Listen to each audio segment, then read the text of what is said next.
So when you stand in your moment and you read something that is upsetting to you, the feeling of being upset is your indicator that you are perceiving this in a way that is very different than the source within you is perceiving it. In other words, something in your environment is happening and you are focused upon it in a way that is causing you to activate a vibration that doesn't have resonance with the vibration of your source. Now, the vibration of your source you can trust, but you don't know that until you test it. You don't know it until you are first aware that this vortex version of you exists, which includes all that you've become. It's the source energy that is within you. When you realize that this non-physical part of you exists and that it is not just the leading edge, it is the now reality of who you are, so that if in this now you are focused in a vibrational difference, you're going to feel that vibrational difference in the form of emotion. And the greater the difference, the more off the emotion feels. The more negative you feel when you feel fear, or when you feel depression, or when you feel that strong rage or anger, those emotions are indicating to you that while you have free will, certainly the right to hold the opinion that you are currently holding about whatever it is that you are thinking about or observing, the larger part of you is holding a far different opinion. And really, we can't think of a better way to get this seminar started than to have them ring a bogus alarm in the middle of a seminar where we are wanting to encourage you to listen to what's coming forth from within. And it isn't always the easiest thing to do, because what's out there where you can see it and hear it and smell it and taste it and touch it, it's attention getting, isn't it? It gets your attention. We didn't set them up for that. They just conspired with us to assist you in understanding in yet fuller detail that once you realize that the larger part of you exists and you deliberately tune yourself to the frequency of that larger you, there you find not just freedom from things you don't want. There you find not just the presence of the things that you do want, but you find the true vibrational essence of who you are. It's that coming home feeling, and it's that feeling of well-being. It's that feeling of confidence and security. It's that feeling of friskiness. It's that feeling of tuned in, tapped in, turned on. It's that feeling of well-being that comes from no other place. You can't buy enough to get that feeling. You can't know enough people in enough high places to get that feeling.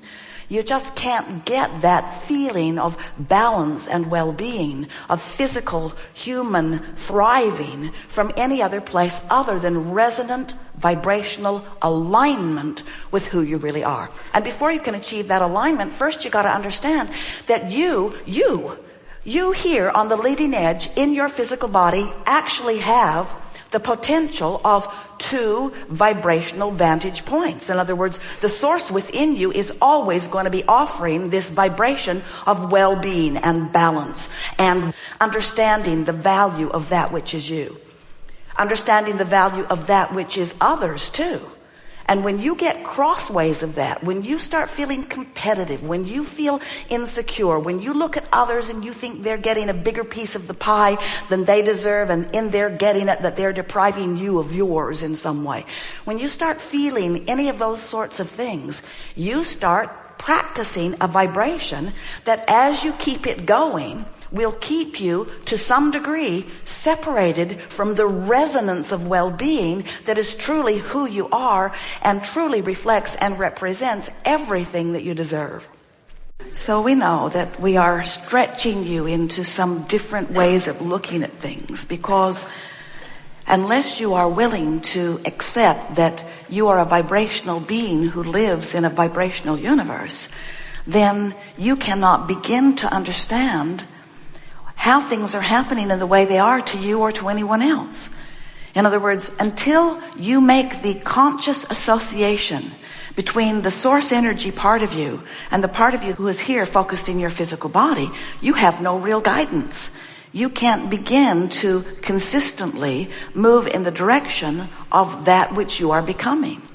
Most physical beings, almost as soon as they are born, begin monitoring their behavior and measuring it against the results that they get from other humans. So if you behave in a way that pleases the humans who are near you, they smile and they reward you with words and behavior.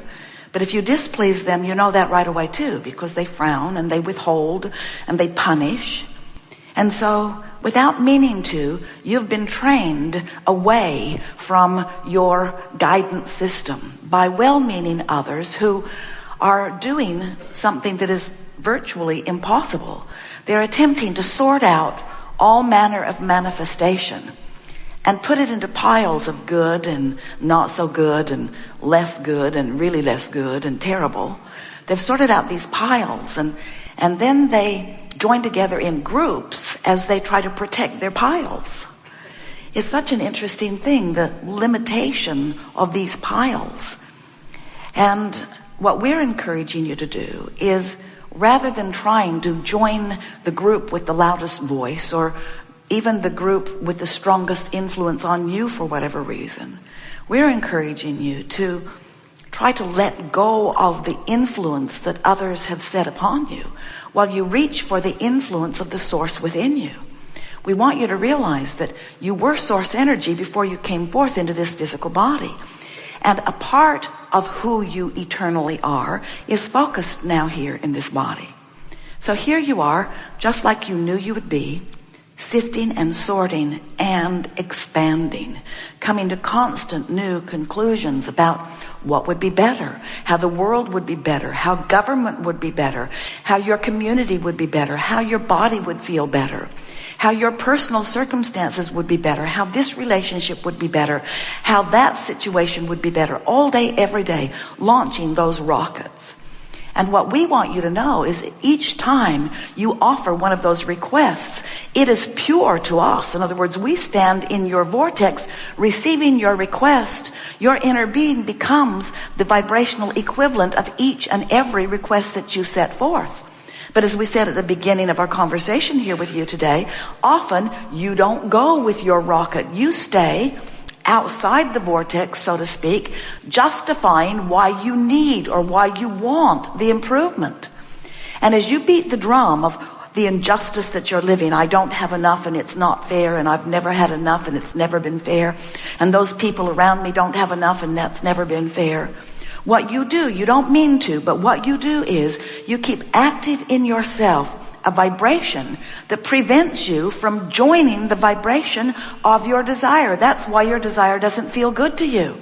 Your desire doesn't feel good to you when you doubt it. Your desire doesn't feel good when you don't believe it. Your desire doesn't feel good when you don't feel worthy of it. Your desire doesn't feel good when you are in a state of blame or guilt or anger or frustration. When you feel those negative emotions, what it means every single time is, oh, you launched a desire. Yes, you did. And your desire is with the larger part of you and is present tense in terms of the vibrational creation. But as long as you are feeling negative emotion, it means you're not up to speed with your desire. And that's logical in many cases, isn't it? Because what's been happening and what you've been observing is usually the reason that you're offering the vibration that you're offering. Most people are responding to what's happening around them. If someone is rude to you, maybe somebody you love, maybe somebody you don't even know, but if someone is rude to you and you observe their rudeness, you usually have a knee-jerk response to that. And if you keep it up, you're going to develop a pattern of believing that people are rude, or of believing that you are inferior in some way and attracting it. In other words, you're going to get a complex if you keep focusing upon things that keep happening and keep them active in your vibration. We understand how when you are standing in the middle of your physical world that you're interpreting through your physical senses, that a conversation about a vibrational reality that precedes all reality is not the easiest thing to hear, but you have to know that everything that is manifested was a vibrational reality first. It's vibrational, and the longer it is thought upon, the more it comes into focus, until you have this environment here where there are so many of you holding similar thoughts and expectations about things that you have a rather stable platform from which you're expanding, that you are calling reality. But we want to put emphasis upon the from which you are expanding part rather than the stable reality part, because if you get too focused upon what is, you move very slowly into what really is. We want you to know that this vibrational reality, this vortex where law of attraction is holding all things that you have asked for and the larger part of you, we want you to understand that that is present tense. And we want to say to you in a way that may appeal to your logic that if it were not reality and if it were not present tense, you wouldn't feel the tug of not going. And you wouldn't feel the thrill of going. In other words, the very emotion that you feel must help you to understand that there are two vibrational versions that are having a relationship, and your emotions equal the relationship that those two vibrational versions are having. So when you have a feeling of dissatisfaction, what that means is your life in your physical human form has caused you to ask for something that you are not up to speed with. You're more of a vibrational match to the absence of it than you are the presence of it, but the other side of the wave is brought into focus when the other side of the wave is brought into focus. You get that? Do you know how when you really don't want something, how you really want something? In other words, if you really, really, really, really, really don't want it, then you really, really, really, really, really do want it. You know that, don't you? Someone you didn't know called you on the telephone and said, "Hello, you don't know me. I'm just calling to tell you I will never call you again." You would say, "That will be all right with me." But if someone you really care about tells you that, it's not really all right with you. In other words, this other side of the wave, you get that. So when you know what you don't want, and therefore you offer this vibration of what you do want. Now, we haven't said this before, but you're ready for it. So let's go to this new place relative to this. Focus on the idea of this vibrational wave. And start with the idea that as a problem is coming into focus, a solution is coming into focus too. In other words, that makes sense, doesn't it? Knowing what I don't want, knowing what I do want. But the question is, where is the perceiver of this situation in relationship to the problem and the solution? You with us? So we have a problem, and therefore we have a solution. You could also say, we have a solution, and therefore we have a problem. In other words, equal sides of the wave. So here's the question. Where is the perceiver in relationship to the problem and the solution? So now consider this.